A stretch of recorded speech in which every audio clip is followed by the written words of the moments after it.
من الشیطان الرجیم بسم اللہ الرحمن الرحیم صدر جلسہ خانگل لالا سے اسٹیج والے موجود قومی وطن پارٹی صوبائی عہدیداران ضلعی تنظیم عہدیداران پی کے 59 چیئرمین اور راوی کابینہ پی کے 57 اور پی کے 58 تنظیم مشران عظماء نجیب آباد کلی مشران و عزتمندو السلام علیکم ټولو کې اول خو زه د خپل لخوا او د قومي وطن پارټۍ د ټولو کارکنانو د لخوا ظهور خان، اصف جان خان، سمین جان خان، تیمور خان، تسبیح الله خان او د هغوی سره ګڼ شمېر چې نن کوم عزتمند مشران موږ سره په قومي وطن پارټۍ کې شامل شو هغوی ته هرکلی وایم او دا یقیني ورکوم چې هغوی یو صحیح فیصله کړې ده. انشاءالله یو ځای به د دې پښتون قام د ترقۍ د سوکالۍ لپاره یو ځای به جدوجہد به کوو به او انشاءالله دا قام به د ترقۍ په لار روان وي. زه د ظهور خان او د هغوی د خاندان ډېر زیات مشکور یم ځکه چې په دې وخت سره هغوی د اقتدار د پارټۍ نه رالل او موږ سره په داسې وخت کې شامل شو چې قومي وطن پارټي نه په اقتدار کې ده او نه په اسمبلی کې دي. زه د دې ډېر زیات مشکور یم. نن څو میاشتې مخکې موږ ټول په طور جرګه دلته کې راغلي وو. زموږ نماینده مفتي صاحب خو مخکې نه کار کړی و خو موږ جرګه په طور جرګه دلته کې راغلي وو او هغې وخت کې دوی زموږ جرګه منظور کړې وه. منځ کې پکې د وبا دا صورتحال راغی او سیاسي اکټیویټي هغه لحاظ سره لږ رکاو شوي وو نو دا پروګرام د هغې د وجې نه لیټ شو. خو زه د دوی ډېر زیات مشکور یم چې هغه وخت هم دوی موږ له عزت راکړی نن هم دلته کې موږ له عزت راکړو او انشاءالله دا له یقینداري ورکوو چې ستاسو دا مینه ستاسو دا عزت چې دی دا به موږ همیشه همیشه یاد ساتو به. عزتمندو که موږ وګورو نو ما نه مخکې حاجي صاحب اشرم حاجي صاحب هم د هغې طرف ته خبره وکړه چې په تېر الیکشن کې موږ د نجیب آباد د اصلاحي کمیټۍ ډېر زیات مشهور یو چې هغوی په تېر الیکشن نه مخکې چې زموږ د پارټۍ مشران ورته راغلي وو نو هغې وخت کې زموږ د حمایت اعلان یې کړی خو بدقسمتۍ نه د 2010 دا کوم الیکشن چې و هغه د الیکشن په ځای سلیکشن شو او داسې طریقې سره د یوې پارټۍ لپاره مشینري استعماله شوه داسې طریقې سره د هغوی لپاره رزلټونه بدل کړی شو او یو مکمل د پاکستان په سطح باندې اقتدار ورکړی شو او زموږ د صوبې په سطح باندې اقتدار ورکړی شو. هغه وخت کې موږ دا ویلي چې دا سیاست کول دا د قوم مشري کول دا حکومتونه چلول دا د هر چا د وس کار نه دی. دا صرف هغه خلک په دې باندې پوهېږي چې کوم صحیح معنو کې د عوامو نمایندګي کولی شي کوم چې د عوامو په مسایلو باندې پوهېږي د عوامو په غم باندې پوهېږي د هغوی په مشکلاتو باندې پوهېږي هغه خلک دا مشري کولی شي نن 2.5 کاله پس ته زموږ هغه خبره چې دا هغه ثابتېږي ځکه چې دې نه مخکې چې د پي ټي آی دې صوبې کې اقتدار و نو همدا بهانه به یې جوړوله چې یاره چونکې مرکزي حکومت موږ سره نشته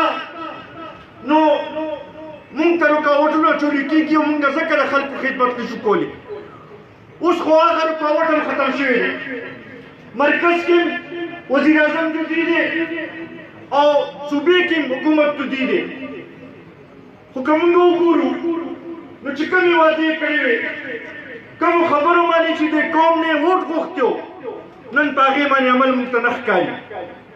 نن که موږ وګورو نو د پاکستان د تاریخ ټولو کې بدترین حکومت که زه ووایم امدا موجوده حکومت دی نو دې کې به غلطي نه وي که موږ وګورو د خارجه پالیسۍ په حوالې سره هغه ملکونه چې کوم په هره سخته کې به موږ سره ودرېدل د سعودي عرب په شانتې یو برادر اسلامي ملک چې پاکستان سره په هره موقع باندې امداد کړی دی د پاکستان سره په هره موقع باندې ودرېدلي دي نن هغه موږ نه خفه دی نن چین هم خفه دی نن ټوله دنیا خفه ده نن د دې حکومت پالیسو په نتیجه کې موږ ټولې دنیا کې یوازې ولاړ یو بل خواته چې وګورو نو داخله پالیسي خو موږ ته ښکاري نه ځکه چې نه د وزیر اعظم څه پالیسي شته او نه د هغه لاندې د وزیرانو هغه لحاظ سره څه پالیسي شته هغه وزیر اعظم چې چا وې چې زه به قرضې نه اخلم او که ما کشکول وګرځو نو زه به د هغې نه مخکې خودکشۍ ته ترجیح ورکوم خو زه به کشکول نه ګرځوم نن هغې وزیر اعظم په حکومت کې په 2.5 کاله کې 14,000 اربه قرضه واخیستل شوه چې کوم د پاکستان په تاریخ کې چېرته نه واخیستل شوې داسې نن هغه عمران خان چې چا وې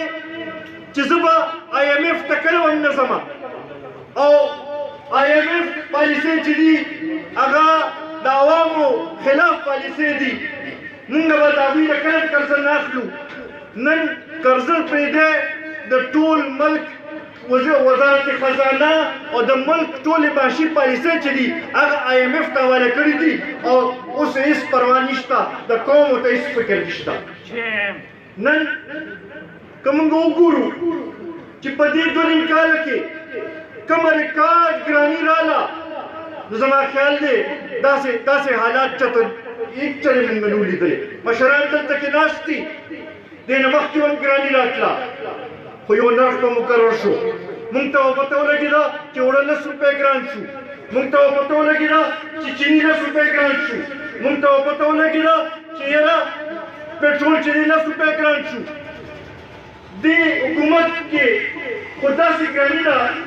چې روزانه په بنیاد باندې نرخونه زیاتېږي نن چې کوم نرخ باندې اوړه واخلی سبا به درته په هغې نرخ باندې اوړه نه میلاوېږي نن چې کوم نرخ باندې چیني واخلی سبا به درته په هغې نرخ باندې چیني نه میلاوېږي دې حده پورې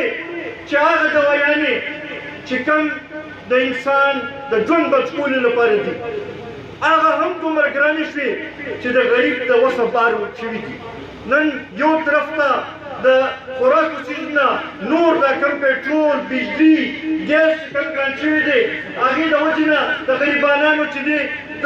خپل کور چلول چې دی هغوی ته مشکل شوی دی خو بل خواته چې وګورو نو د دوایانو ګرانولو سره چې دی یو لحاظ سره د غریبانانو نه چې دی د ژوند حق هم چې دی هغه هم اخیستل کېږي لګیا دی نن چې د بجلی بل راشي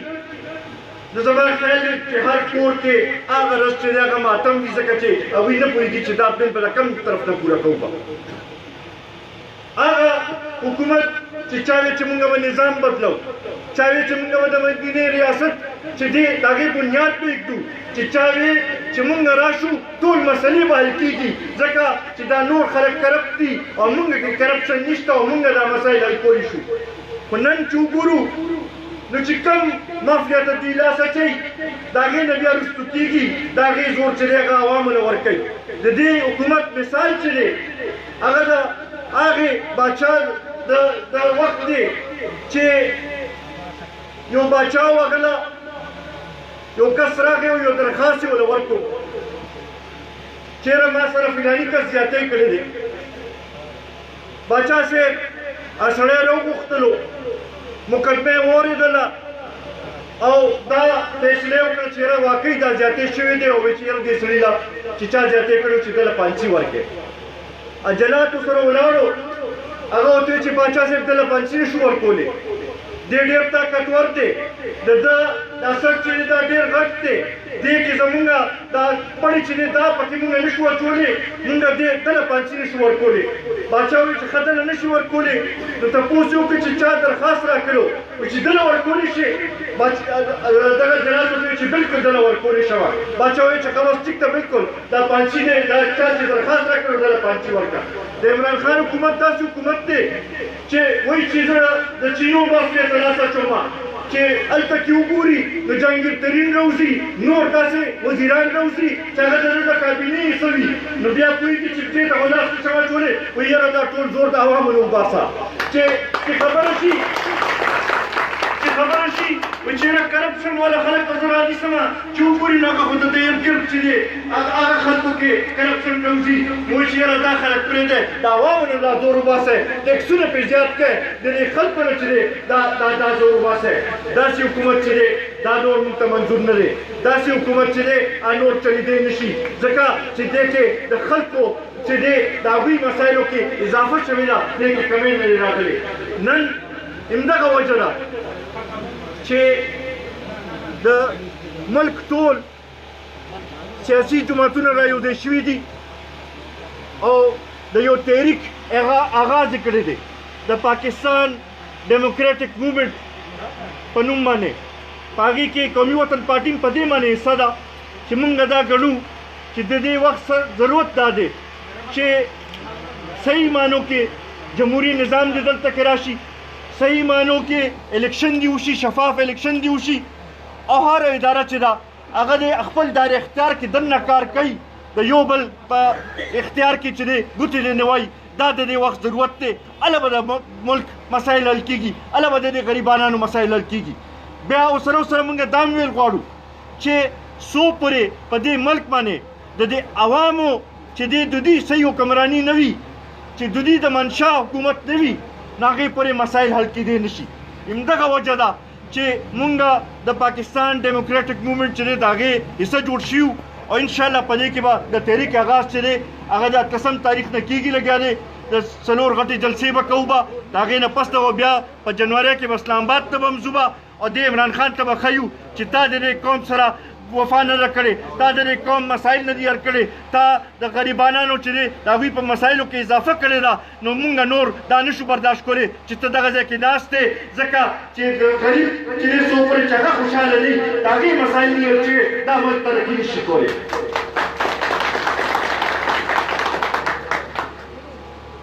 عزتمندو دغې سره سره د دې خپل ضلعې خبره مو وکړه که وګورو نو زموږ ضلعې کې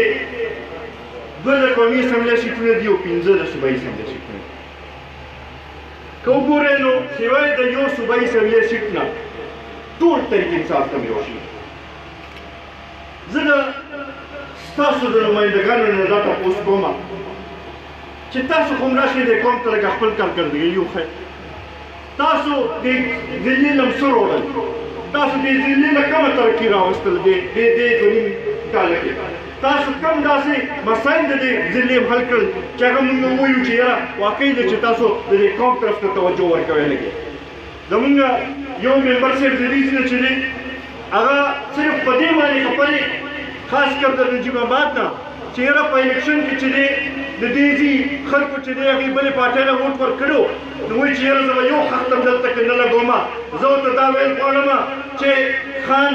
ستا سره نن موقع ده ته په دې کې پکار چې تا کوشش کړی وې چې د دې خلکو مسایل دې حل کړی وې خو که ته داسې رویه دغه کې انشاءالله دا درته مونږ تسلي درکوو مونږ دې قوم ته دا تسلي ورکوو چې مونږ ته موقع میلو شي مونږ به راځو د انرژي مواد د ترقۍ لپاره د ټولې چارسدي د ترقۍ لپاره او مونږ کار کوو به او انشاءالله دې چې مسایل به تبدیلي بنیادونه باندې حل کوو به زه یو ځل بیا د ظهور خان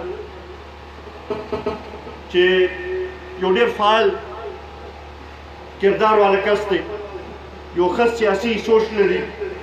د هغوی او د هغوی د خاندان ډېر زیات مشکور یم نن زه دا ګڼم چې زمونږ پارټي دې سره دلي راپور سره ډېره مضبوطه شوه او انشاءالله دا به تمام وي چې څنګه یې مخکې منډې تړې بل ځای کې والي دي د هغې نه زیاتې منډې تړې به دلته کې وایي به او انشاءالله دا پارټي به مونږ مضبوطوو به او دا به ثابتوو به چې دا چارسده چې ده دا د قومي وطن پارټۍ ګډ او دا نن هم د قومي وطن پارټۍ ګډ دی او انشاءالله را روان وخت کې هم د قومي وطن پارټۍ ګډ